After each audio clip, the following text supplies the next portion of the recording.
agrietado, solamente la flecha amarilla. Ahora vamos a entrar a ver cómo hemos hecho necrosis enzimática de la grasa.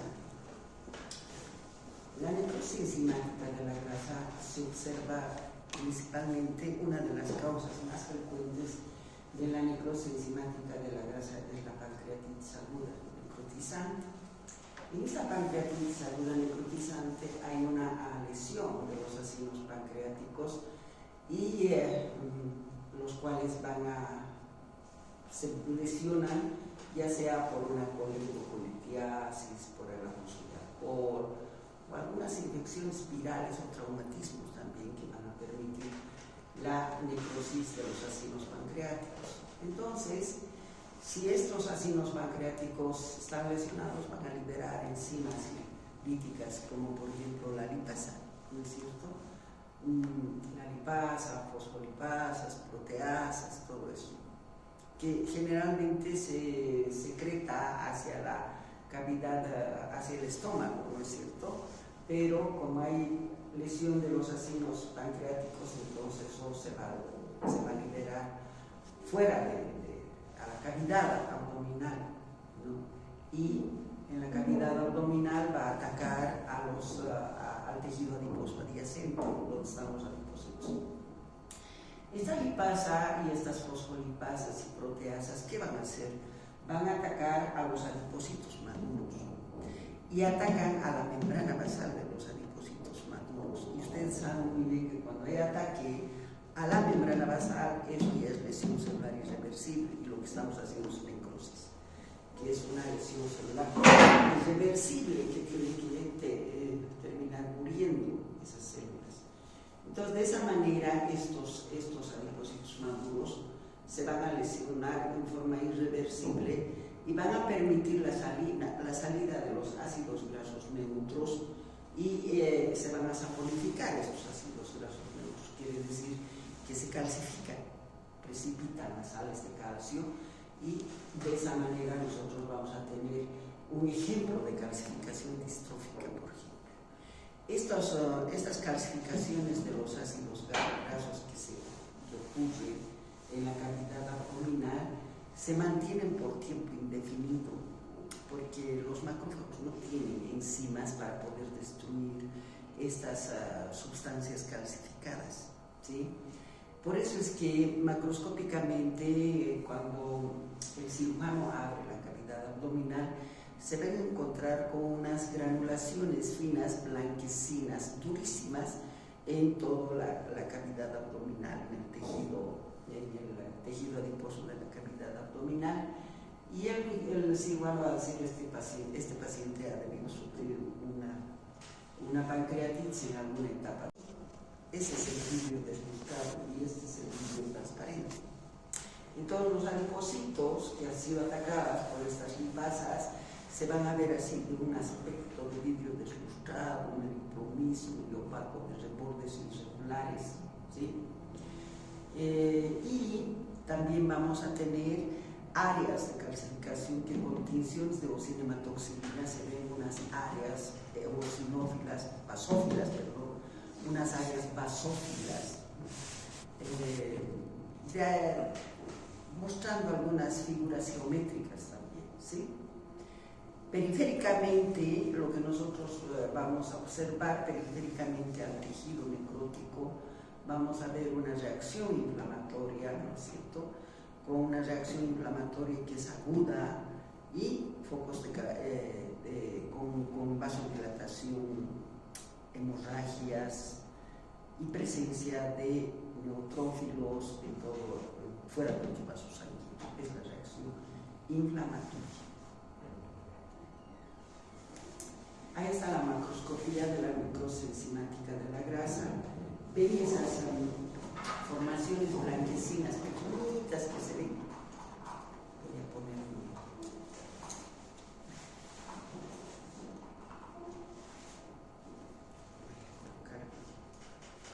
no esas, donde está la flecha amarilla es el tejido adiposo normal.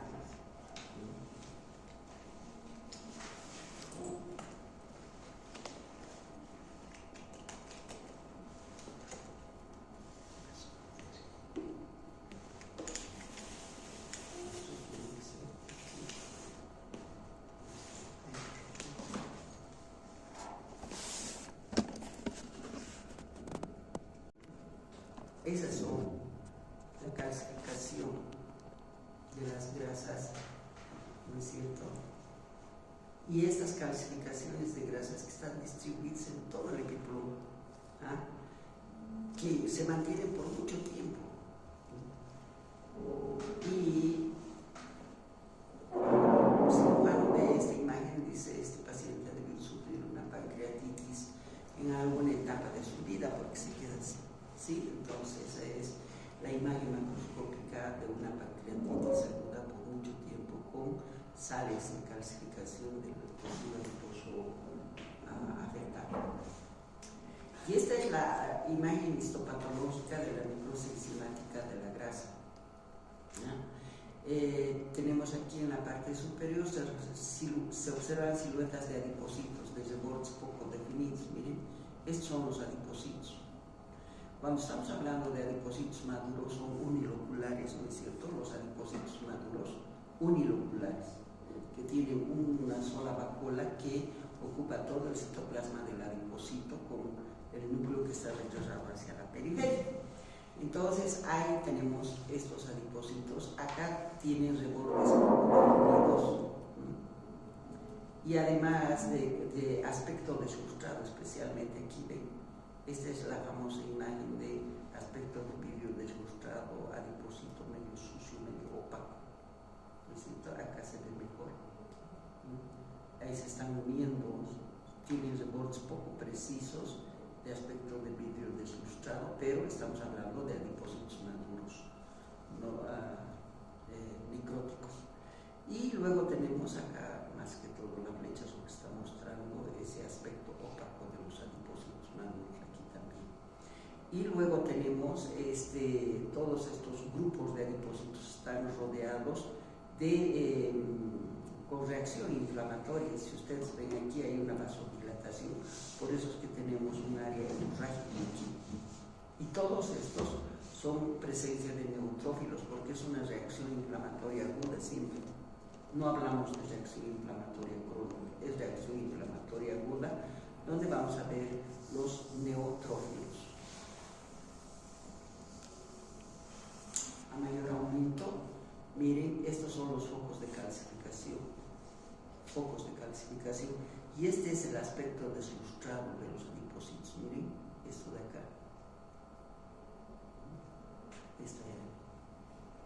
ahí está, aspecto de sustrato de los adipocitos, y estas son las áreas de calcificación. Este es más limpio que este es más limpio que este, ¿no es cierto? Los adipocitos aquí están muy sucios de aspecto de sustrato en relación a este, y las áreas de calcificación que están ahí, ¿sí? Y este es el vaso dilatado congestivo. Miren, aquí hay un vaso dilatado congestivo con marginación leucocitaria, y los leucocitos están abandonando los vasos sanguíneos. Miren, han abandonado los vasos sanguíneos, y esta es la cantidad de neutrófilos. Si nosotros vemos, son células que tienen 2, 3, 4, 5 lobulaciones en sus núcleos. Acá tenemos 1, 2, 3 lobulaciones. Acá también tenemos 1, 2, 3 lobulaciones. Hay entre 3 y 6 lobulaciones de los neutrófilos. Reacción inflamatoria aguda, siempre acompañada a necrosis enzimática de la grasa. Y esta es la necrosis fibrinoide. La necrosis fibrinoide generalmente afecta a la pequeña a la microcirculación, a las arteriolas, especialmente en aquellas reacciones de histocompatibilidad, de rechazo de trasplantes. Entonces, ¿qué pasa acá? El plasminógeno abandona el plasma, y se deposita, el plasminógeno se deposita en la pared de los vasos sanguíneos de las arteriolas, y se convierten el fibrinógeno abandona los vasos sanguíneos y se convierten en fibrina, ¿no?, en la pared de los vasos sanguíneos. Es una proteína, ¿no es cierto?, filamentosa. Miren, por eso es que La necrosis fibrinoide es bien eosinófila, pero filamentosa. En cambio, en las otras hablamos de áreas eosinófilas granulares en la necrosis de gaseosa, por ejemplo, granulares. En cambio, la necrosis fibrinoide es fibrilar, porque son proteínas que se depositan en las paredes de los vasos sanguíneos, ¿no es cierto?, de aspecto fibrilar, que engruesa la pared de los vasos sanguíneos al extremo que puede obstruir la luz de los vasos sanguíneos y de esa manera participa en el rechazo de trasplante de órganos, de tejidos, porque se obstruye la luz de este vaso sanguíneo y el tejido no recibe irrigación sanguínea y por necrosis es eliminada. Es eliminada el tejido necrótico. En ese tipo de reacciones de rechazo también aparece este tipo de necrosis fibrinoide por la presencia de mallas de fibrina en la pared de los vasos sanguíneos, que lo convierte así en una pared engrosada, eosinófila y fibrilar. ¿Sí? Ahí tenemos esquemáticamente cómo se ve la fibrina, que son proteínas filamentosas, miren, ¿no es cierto? En cambio, la necrosis gaseosa, repito, es granular, eosinófila. En la necrosis fibrinosa es fibrilar, eosinófila. ¿Sí? ¿Por qué les digo esto? Porque esta es la necrosis fibrinoide de un nódulo reumatoideo. Si yo digo, es un área eosinófila de aspecto agrietado, ¿no es cierto? Pueden confundir con la necrosis gaseosa. Más allá.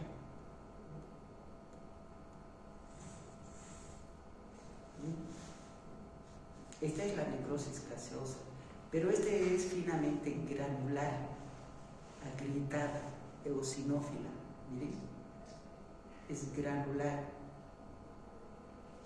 En cambio, esa es la necrosis gaseosa. En cambio, la necrosis fibrinoide que se encuentra en los nódulos reumatoideos es fibrilar, filamentosas, no son granulares, son filamentosas. ¿Miren?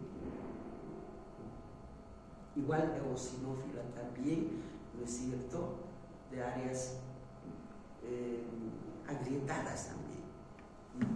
Este es un nódulo reumatoideo donde vemos la necrosis fibrinoide.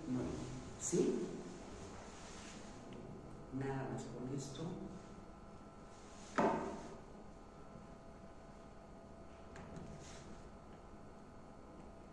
Ahí está, mayor aumento.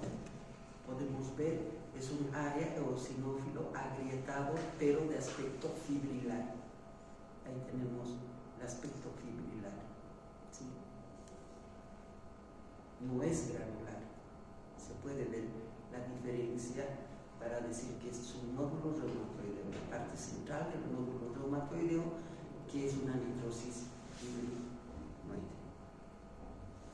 Bien, vamos a ver también unas áreas eosinófilas en otro tipo de células, en los plasmocitos, por ejemplo. Es acúmulo de proteínas normales en células normales. Como vemos, son los cuerpos de Russell. Estos cuerpos hemos hecho Mallory, ¿no es cierto? Hemos hecho el cuerpo de Mallory y el cuerpo de Russell como de generación eosinófila también. Los cuerpos de Russell son acúmulos de proteínas normales en células normales, que son los plasmocitos. ¿Sí? Acá ustedes, ¿cómo reconocen los plasmocitos? Acá vamos a venir. El plasmocito es una célula que tiene núcleo excéntrico, un citoplasma, pero tiene un halo perinuclear eosinófilo. Aquí está. Este es el cuerpo de Russell, que es inmunoglobulinas que se han acumulado, ¿no es cierto? Y las inmunoglobulinas son proteínas normales, ¿no es cierto? Entonces, acá están acumuladas cualquier cantidad de inmunoglobulinas. Y cuando se tiñe con una cinematoxilina, se tiñe así y se dice cuerpo de Russell. Acúmulo de proteínas normales en células normales. Ahí está, aquí. bien clarito está aquí: núcleo, vacuola, cuerpo de Russell y citoplasma. Aquí, igual, núcleo, cuerpo de Russell. Vamos aquí, núcleo, aquí es más redondito, cuerpo de Russell. Son proteínas normales dentro de células normales, cuerpos de Russell. ¿Sí?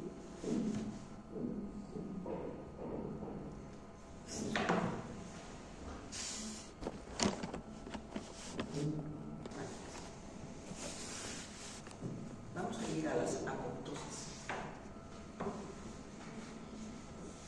¿Qué es la apoptosis? Es una forma de muerte celular programada genéticamente, ¿no es cierto?, donde participan los genes de la apoptosis. Todas las células del organismo tienen genes de la apoptosis. ¿Sí? Esta pila no está funcionando.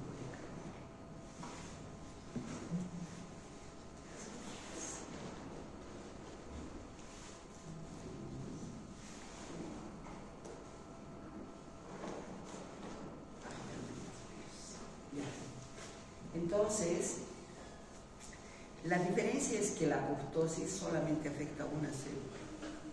En cambio, la necrosis es en grupos de células, ¿no es cierto? Ahora, la apoptosis puede ser fisiológica y puede ser patológica. En cambio, la necrosis siempre es patológica. Actúa en el desarrollo de todos los eventos de la organogénesis, ¿no es cierto? Aquellos órganos que ya han cumplido su función, aquellas células que han cumplido su función, activan sus genes de apoptosis y entran en muerte celular y son para ser eliminados. No participa en reacción inflamatoria. Ahora, la apoptosis interviene en la atrofia fisiológica de los tejidos, en la remoción de los linfocitos B, los linfocitos T. Ustedes saben muy bien que los linfocitos, cuando realizan su función, terminan de realizar su función y tienen que entrar en apoptosis para que sean eliminados. ¿Sí? Por eso es que participan. En todas las células, cuando terminan su función, entran en apoptosis para ser eliminados sin reacción inflamatoria. En la remoción de los neutrófilos, en la muerte celular de algunas infecciones virales, por ejemplo, como la hepatitis viral. Hemos visto los cuerpos de Consilman, ¿no es cierto? Este cuerpo de Consilman que hemos visto en la hepatitis viral es una forma de apoptosis de las células, ¿sí? Los cuerpos apoptóticos tienen un aspecto globular, eosinófilo, hemos dicho. Ahí está. Los cuerpos apoptóticos tienen una forma globular, eosinófila. Lo que ustedes tienen que tomar en cuenta es que de una célula pueden haber 2 o 3 cuerpos apoptóticos de una célula que está entrando en... ¿Por qué? Porque se darán cuenta que cuando la célula entra en apoptosis, generalmente se desprenden, ¿no es cierto? Se hacen una especie de vaginaciones eosinófilas que se desprenden y pueden haber 2, 3 formaciones eosinófilas globulares que son los cuerpos apoptóticos. Puede ser que tengan núcleos como este o fragmentos de núcleos. Los fragmentos de los núcleos son bien grandes, miren, se llama fragmentos nucleosomales. En cambio de la necrosis, los fragmentos son bien chiquititos, ¿no es cierto? Bien menuditos, que se ven aquí granulares. En la apoptosis los fragmentos pueden ser 2, 3 fragmentos nucleosomales.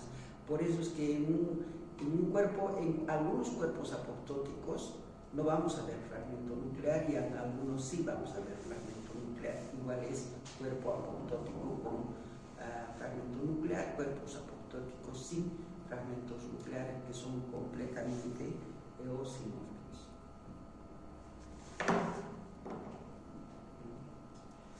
Por eso aquí decimos, miren, los cuerpos apoptóticos tienen un aspecto globular eosinófilo cuya cromatina suele condensarse en acúmulos de tamaños variables. Los cuerpos de apoptosis se producen por fragmentación de las células y están formadas de fragmentos grandes nucleares y de organelas citoplasmáticas. ¿Qué quiere decir eso? Que si una célula se está dividiendo en cuerpos apoptóticos, arrastra todo lo que está en el citoplasma de la célula, algunos con núcleo y algunos sin núcleo, pero los organitos intracitoplasmáticos van a estar presentes en estos cuerpos apoptóticos, porque cuando se está haciendo la gemación arrastra todo eso.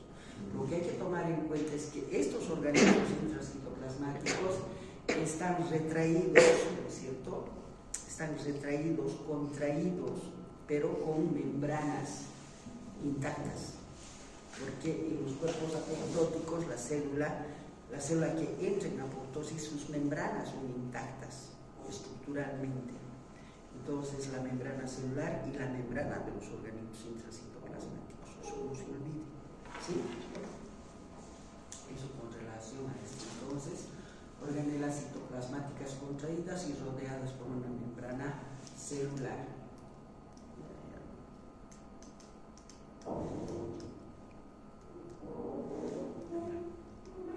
Estructuralmente intacta y bioquímicamente modificada. Los cuerpos de apoptosis son eliminados por fagocitosis. No existe reacción inflamatoria. Actualmente la apoptosis tiene una aplicación clínica en la posibilidad de controlar terapéuticamente el cáncer. Los fármacos, esos quimioterápicos que se dicen, lo que hacen es mejorar y aumentar la posibilidad de la apoptosis. O sea, las células tumorales empujan a la apoptosis, porque no se olviden que las células tumorales malignas escapan a la apoptosis, son inmortales, y los quimioterápicos que hacen empujan esas células a que entren en apoptosis para ser eliminadas. Los genes que controlan la proliferación celular inhiben la BCLA2, estimulan a la proteína P53.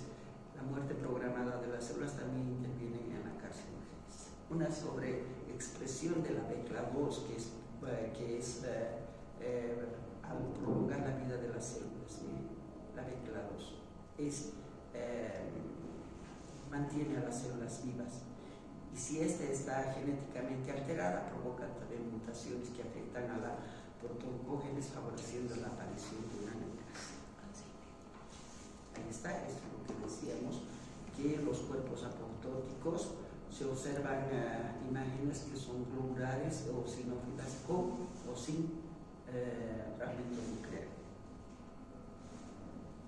Y estos son los cuerpos de Consilman que hemos visto, que es por la fragmentación del citoesqueleto de las células, ¿no es cierto? Es una forma de decir de que aquí se fragmentan todas las células y se quedan los cuerpos apoptóticos, pero esto en la fiebre amarilla que nosotros vemos, miren, ahí está, cuerpos de Consilman. No hemos visto esto, ¿no es cierto? Los cuerpos de Consilman de la fiebre amarilla. A la izquierda se observa una vena centrolobular, que es esta. En la región mediosonal derecha, numerosos hepatocitos necróticos, que son los cuerpos de Consilman. Miren, ahí está, ahí está. Cuerpos de Consilman que tienen una forma globular eosinófila.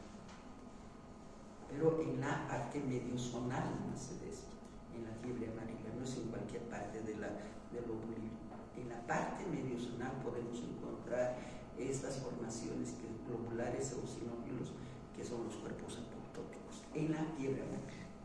¿Sí?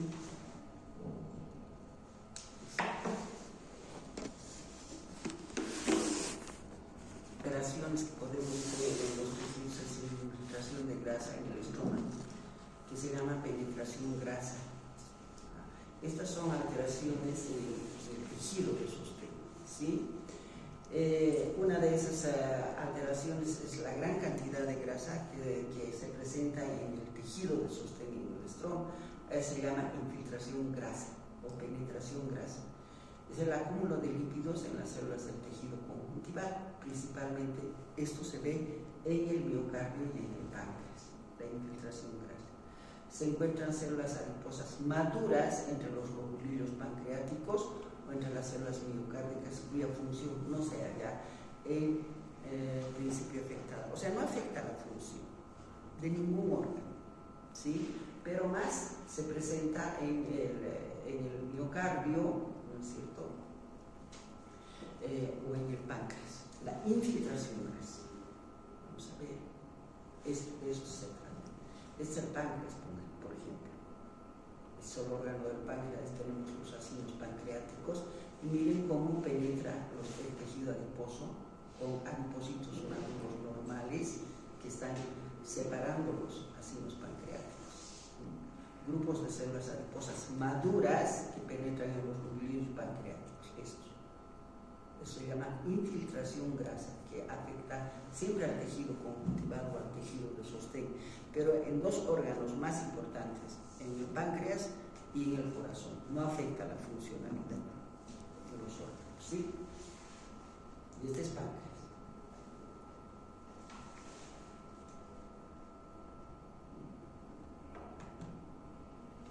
A mayor aumento. Este es el miocardio. Ahí están las células musculares cardíacas, miren, ahí están las células musculares cardíacas. Y tenemos que el tejido adiposo maduro, normal, está separando a haces de células musculares cardíacas, separando un grupo de células por grupos de células adiposas con coloración de ocinematoxilina, infiltración grasa en el miocardio. No altera la funcionalidad del órgano, ¿sí? Listo. Degeneraciones hialinas, hemos visto varias de las degeneraciones hialinas, sabemos que condiciones de ocinematoxilina es un color eosinófilo homogéneo, ¿no es cierto? Que se puede presentar dentro de las células y fuera de las células. La degeneración hialina se observa en una serie de circunstancias, depósitos intracelulares de proteínas, por ejemplo. Y hemos visto esos depósitos intracelulares de proteínas como son las sustancias hialina alcohólica Mallory, hemos visto los de Russell, hemos visto, y las inclusiones virales vamos a ver ahora. Depósitos extracelulares, también hay depósitos extracelulares hialinas como la colagenización del tejido fibroso y la fibrosis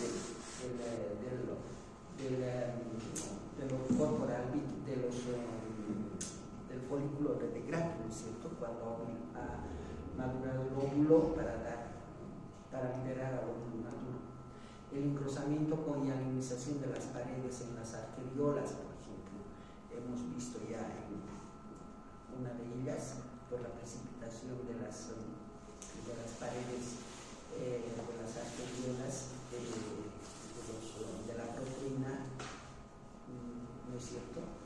En los individuos diabéticos y en los hipertensos también hay un engrosamiento de las paredes de las arteriolas. Depósito de sustancia amiloidea también vamos a ver el aspecto hialino que se presenta en esta alteración. Este es el cuerpo de Russell que ya les he mostrado. Miren, este es un célula plasmática con el núcleo rechazado hacia la periferia y el cuerpo de Russell, que es acumulación de inmunoglobulinas, ¿no es cierto? Aquí hay otra, aquí también hay otra, ¿sí? Y aquí también hay otra cromoglobina que está muy rechazada, ¿sí? En el infiltrado inflamatorio se observan plasmocitos y varios cuerpos globulares acidófilos, que son los cuerpos de Russell, estos, ¿sí? A menudo con núcleos excéntricos. Los cuerpos de Russell presentan plasmocitos con abundantes acúmulos de inmunoglobulinas en el citoplasma con colorantes de ocinematoxilina. Este es un vaso sanguíneo y estos son linfocitos, que hay un plasmocito también, pero no se ve el cuerpo de Russell. Ahora ustedes dirán, ¿este es cuerpo de Russell? Sí, lo que pasa es que debe estar atrás del núcleo, ¿no es cierto? Tangencialmente es otro corte, pero acá nos está demostrando que sí hay un núcleo y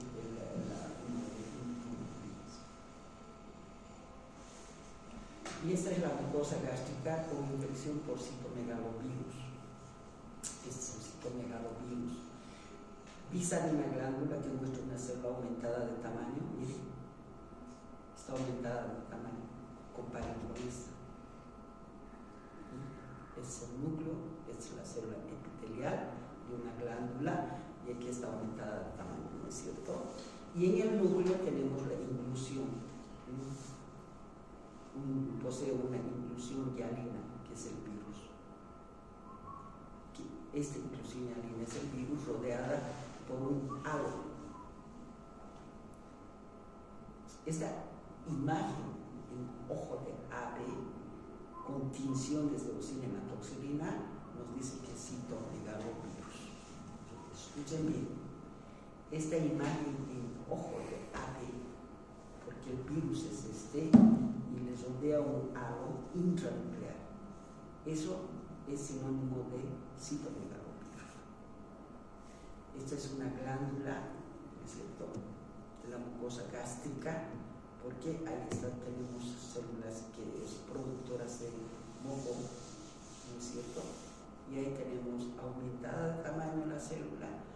Si yo les digo describan esta imagen, ustedes dirán, se ve una glándula productora de moco, porque tenemos los núcleos rechazados hacia la membrana basal y abundante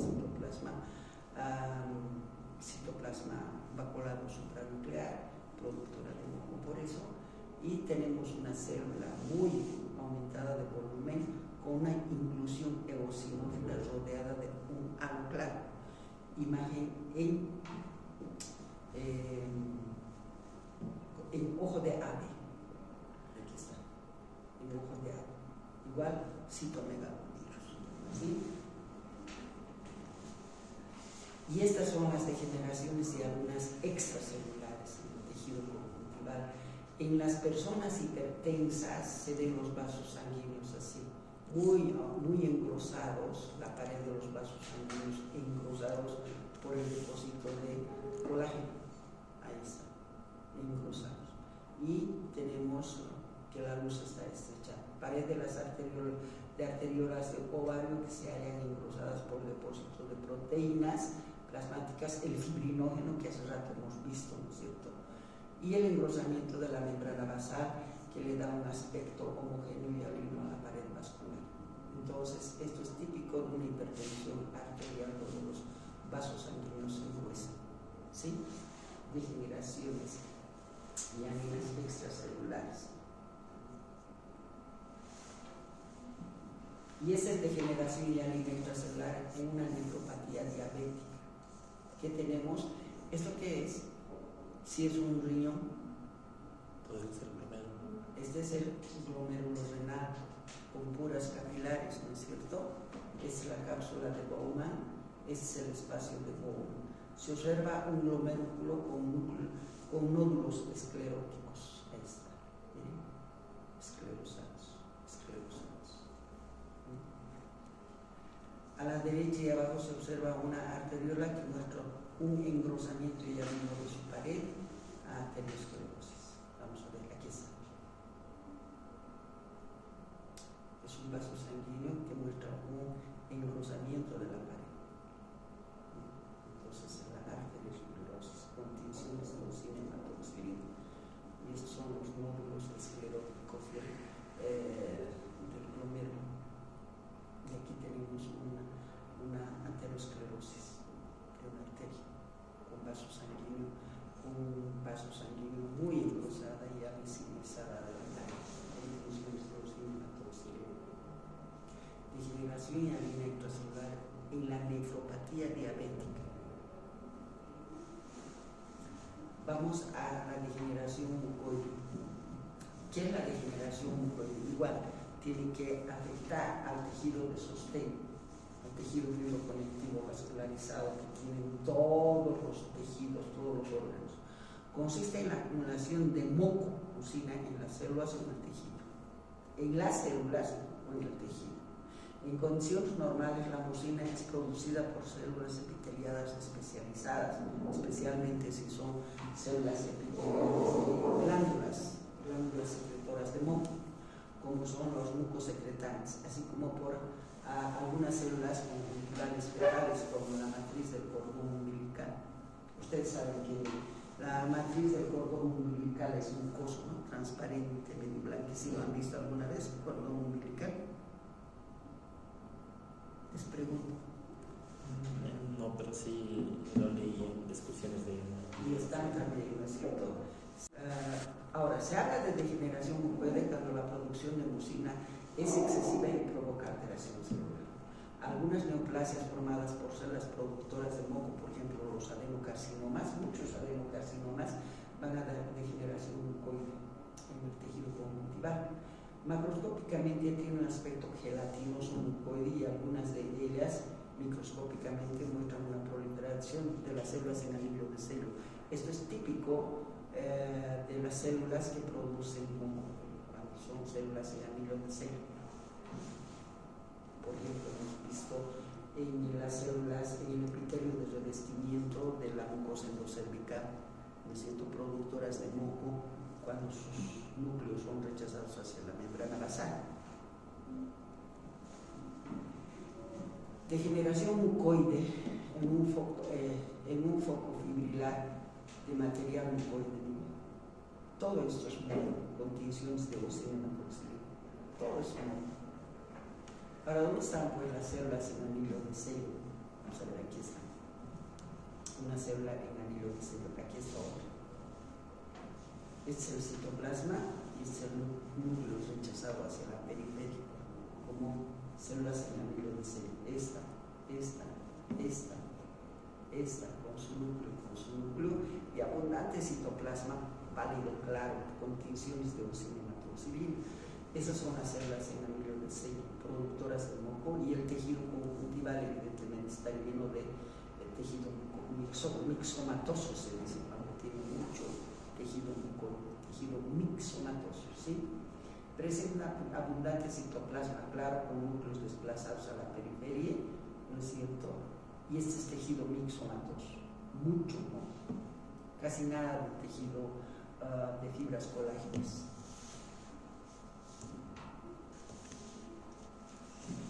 Esto es con coloración de paz.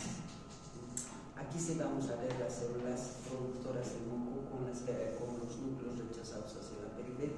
Ven aquí. El núcleo está rechazado a la periferia, es un acino glandular con los núcleos rechazados hacia la periferia. Aquí también. Aquí una sola célula con el núcleo rechazado a la periferia, y como es paz, el moco se tiñe de un color rojizo. Entonces, productoras de moco con núcleos rechazados hacia la periferia.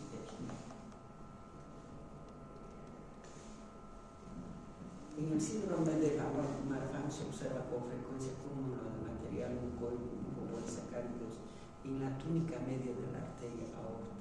Seguimos en material mucoide. Estos acúmulos se acompañan de pérdida de las células musculares lisas, o sea, se pierden las células musculares lisas en los vasos sanguíneos y son reemplazadas por moco, así como la fragmentación y destrucción de las fibras elásticas. Degeneración mucoide de la túnica media, o se llama también degeneración medionecrosis quística,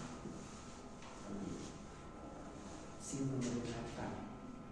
Esta lesión predispone a la dilatación aneurysmática del vaso llamada aneurisma disecante, ¿sí?, en el síndrome de Marfan. Degeneración mucoide o mixoide de la túnica media de la aorta, o medionecrosis quística también pueden decir. Degeneración mucoide o medionecrosis quística, porque este tejido necrótico donde hay destrucción de las células musculares reemplazada por tejido mucoso en la túnica media de la arteria aorta. Síndrome de Marfan. Macroscópicamente, cortes transversales de una arteria aorta con aneurisma disecante, donde la luz vascular ha sido colapsada por el hematoma intramuscular. Este es la luz. Este es la luz. tenemos este aneurisma disecante, síndrome de Marfan. Y esta es la histopatología del síndrome de Marfan. En la pared aórtica, en la capa media, se observa acúmulo de material mucoide de color azul, con coloración de oxinomatolina. Esta es la histología del síndrome de Marfan. Se debilita la pared muscular y tenemos esta donde se deposita el tejido, el material mucoide, debilitando a la pared de la aorta, síndrome de Marfan. Medionecrosis quística de la aorta. Miren cómo tenemos las células musculares y entre las células musculares tenemos la necrosis, ¿no es cierto? Es necrosis mucoide, la sustancia, la mucina, el moco que se encuentra entre las células musculares, contenciones de oxinomatolina, ¿sí? No. Este es coloración Alcian Blue, por eso que se ve así. Coloración Alcian Blue, por eso que vemos entre células musculares el moco. Los acúmulos de material mucoide, que se ven azul, se acompañan con la disminución del número de fibras musculares, así como las fragmentaciones de las mismas en negro. Se fragmentan. Estas células musculares no son células musculares, es fibras elásticas que se han destruido, están fragmentadas. Estas, ¿sí? De la misma, que se ven en negro. Estas son la coloración de Alcian Blue, ya me parecía medio raro. Estas son la coloración de Alcian Blue para ver la fragmentación de las fibras elásticas de la pared de los vasos sanguíneos, ¿sí? Y eso permite que se depositen y se hagan cavidades quísticas de tejido mucoso, ¿sí? Hay una destrucción de las células, de las fibras musculares lisas, degradación de las fibras musculares lisas, y es la coloración de Alcian Blue. Eso permite de que se deposite mucina o tejido mucoso en sustancia mucosa en la pared de la arteria aorta, que nos va a llevar al síndrome de Marfan. Este es un ganglión, es un quiste mucoso, el ganglión, ¿sí? Es un quiste sinovial. Generalmente aparece en el dorso de las manos, esas bolitas que aparecen y que después las mamás de antes, ¿qué hacían? Hacían desaparecer ese quiste dándote un golpe con cuchara de palo. Así hacíamos reventar, ¿no es cierto? Es el ganglión o quiste sinovial. Cuando sacamos, vemos y es transparente. Es un quiste remitente, dice que puede, si no se extirpa completamente, puede volver a aparecer. Se encuentra en el tejido periarticular, en los tejidos periarticulares del dorso de la muñeca o de los pies. Es un foco de degeneración mixoide o mucoide del tejido conjuntival. Nada más. ¿Sí? Quiste sinovial o ganglión. Lleno de moco es eso. Histopatología del ganglioma está. Los espacios quísticos, ¿no es cierto?, contienen material mucoide. La pared del tejido fibroconectivo muestra una zona de aspecto mixomatoso.